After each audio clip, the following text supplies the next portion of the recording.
Kwanza tunashukuru Mungu kwa kupata ushindi leo. Nahisi matokeo haya yametupa furaha kama wachezaji. Nahisi ni muda mzuri na mashabiki na wao wawe na furaha.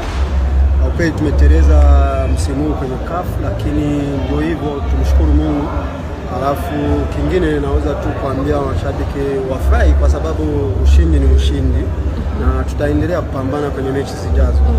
Na tena hii mechi tulikuwa nyumbani, kwa hiyo kwa sababu tumepata ushindi inatupa motivation kama wachezaji, kama timu kuendelea kwenye mechi zenye zinafuata.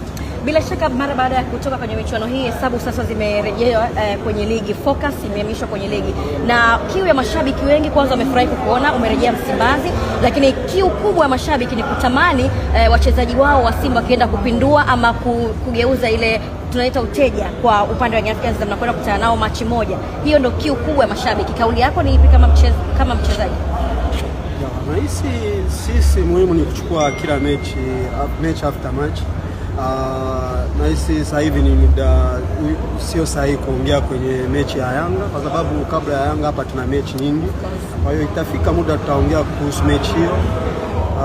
Muhimu ni kuendelea kupambania timu, kuendelea kupata ushindi, alafu tutaona kwa sababu nahisi objective ni kufanya vizuri kwenye ligi ile, tuendelee tena na turudi kwenye CAF Champions League tena msimu ujao. Ni funzo la namna gani sasa mmeondoka nalo mara baada ya mechi hii kutamatika? Kuna vingi vya kufunza.